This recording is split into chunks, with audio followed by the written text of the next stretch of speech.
Friends नमस्कार, मैं सुधा त्रिपाठी आज आपको एक नया टॉपिक लेके आई हूँ। जैसा कि आपको मैं हर रोज़ एक नया टॉपिक बताती हूँ, आज ऐसे ही एक नया टॉपिक लेके आई हूँ। हो सकता है आप लोगों को अच्छा लगे। और पीपली और शहद के क्या फ़ायदे होते हैं, पीपली क्या होती है। ये एक इतना पतला सा एक जड़ी बूटी है जो पंसारियों के यहाँ आसानी से मिल जाती है। ब्राउन और ब्लैक कलर की होती है। इसको पीपली बोलते हैं और पीपली के बहुत सारे फ़ायदे हैं। अगर आपको खांसी हो रही है, कफ हो रहा है, जुकाम हो रहा है, तो आप पीपली को उसको पानी में थोड़े से पानी के साथ घिसिए। जैसे लौंग घिसते हैं या चंदन घिसते हैं, उसी तरह से आप उसको घिसिए और उसमें शहद मिला के खाना शुरू कर दीजिए। आप देखेंगे कुछ दिनों में आपके जो कफ जमा हुआ है वो छाती में से कफ निकल के बाहर आ जाएगा और आपकी जितनी भी पुरानी खांसी है वो धीरे धीरे स्वस्थ होने लगेगी।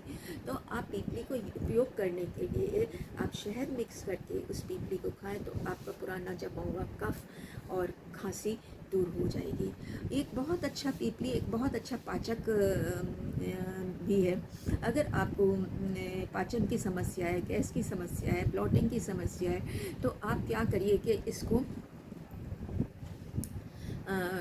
आप इसका क्या करिए कि इसको पीस लीजिए, इसका चूर्ण बना लीजिए और शहद के साथ इसको चाटना शुरू कर लीजिए खाना खाने के बाद। और या शाम को या थोड़े से पानी में एक चुटकी ये पीपल का पाउडर मिला लीजिए और उसको खाना शुरू कर दीजिए। आप देखेंगे आपका कुछ दिनों में जो डाइजेस्टिव सिस्टम है वो इम्प्रूव हो जाएगा, आपकी गैस बनना बंद हो जाएगी और ब्लॉटिंग भी ख़त्म हो जाएगी। ब्लॉटिंग मतलब जैसे बार बार पेट फूलता है।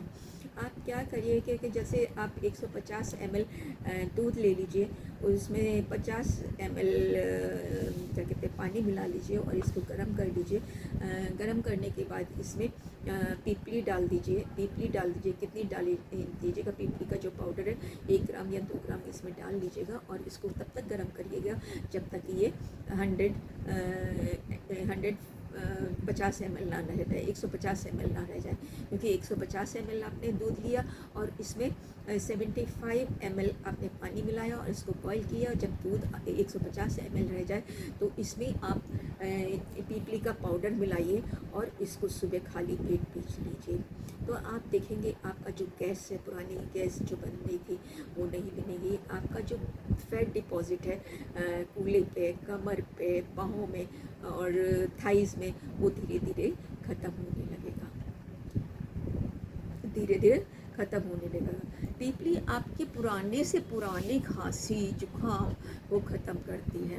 पीपली अगर आपके पेट में कीड़े हों तो पीपली को घिस के शहद के साथ खाना शुरू कर दीजिए। आप देखेंगे आपके पेट में जो चुड़ैनें थी या पुराने वर्म थे वो बाहर निकलना शुरू हो जाते हैं। तो इस तरह से आप पीपली का उपयोग करिएगा। आपको लगता है कि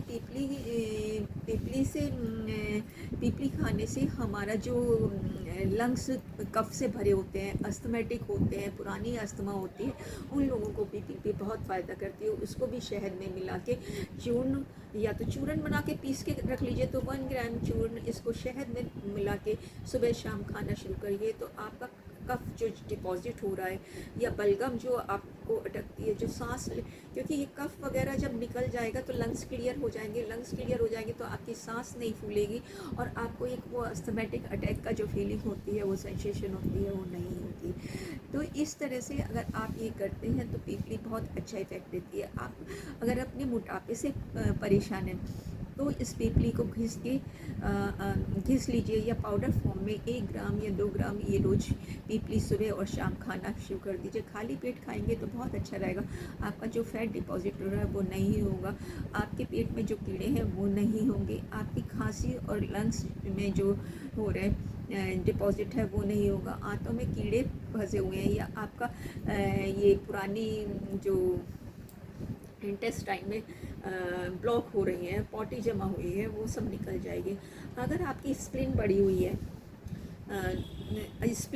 है तो स्प्लिन को साइज़ को नॉर्मलाइज करने के लिए भी पीपली एक बहुत अच्छा औषधीय गुण रखती है।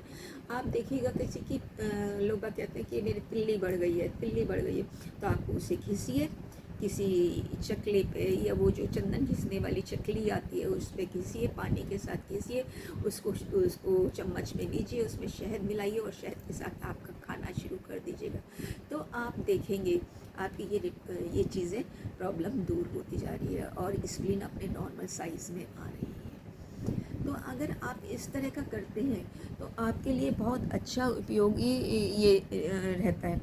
आप इसका सेवन करिए, लेकिन आपको एक अच्छी बात और ये है कि अगर आप इसको लगातार ना खाएं, ज़्यादा से ज़्यादा महीने भर खाएं, ज़्यादा से ज़्यादा 2 महीने खाएं और 2 महीने के बाद इसको बंद कर दीजिए।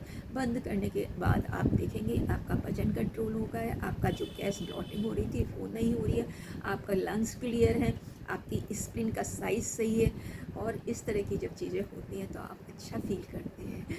और बच्चों को मोस्टली क्या होता है कि खांसी जुकाम हो जाता है और उसको बेचारे बहुत परेशान होते हैं, निमोनिया भी हो जाता है। तो उसमें भी आप पीपली को घिस के शहद के साथ मिला के उन बच्चों को दे सकते हैं जिनको आप डॉक्टरी दवाई नहीं देना चाह रहे हैं। तो ये एक आयुर्वेदिक फार्मूला है, इसको आप बच्चे को सुबह शाम चटा दीजिए, आप देखेंगे उसके लंग्स क्लियर हो रहे हैं, उसका निमोनिया दूर हो रहा है। इस तरह से अगर आप करते हैं तो आपके लिए अच्छा रहेगा। आप दोस्तों बताइए आपको मेरी ये रेमेडी कैसी लगी। अगर अच्छी लगी है तो इसको शेयर करिए और यूज़ करिए कि बहुत से लोगों को खांसी जुकाम रहता है, अपच रहती है, मोटापा बढ़ा हुआ है, स्प्लीन बढ़ी हुई है, लंग्स भरे हुए हैं, मोटापा बढ़ रहा है। तो पीपली के सेवन शहद के साथ शुरू करिए या दूध के साथ मिक्स करिए या पानी के साथ लेना शुरू करिए। मैंने दूध के साथ बताया है आपको, और खाली पेट सुबह शाम लेना शुरू करिए। तो इस तरह से अगर आप करते हैं तो आप एक हेल्दी जीवन व्यतीत करते हैं और आपको दवाइयाँ नहीं खानी पड़ेगी, और आपको ये पुराना रोग है तब भी कर सकते हैं, नया हो रहा है तब भी कर सकते हैं। तो thank you all of you watching मी। मैं रोज़ आपको बोर करने के लिए आती हूँ, पता नहीं आप लोगों को कैसा लगता है मेरा वीडियो। अगर आप लाइक और कमेंट करेंगे तो मुझे अच्छा लगेगा, मेरा उत्साह बढ़ेगा और मैं आपके पास एक नई नई रेमेडी लेके आती रहूँगी। Thank you for watching me. Sudha Tripathi he is here from Agra. Thank you, bye bye bye.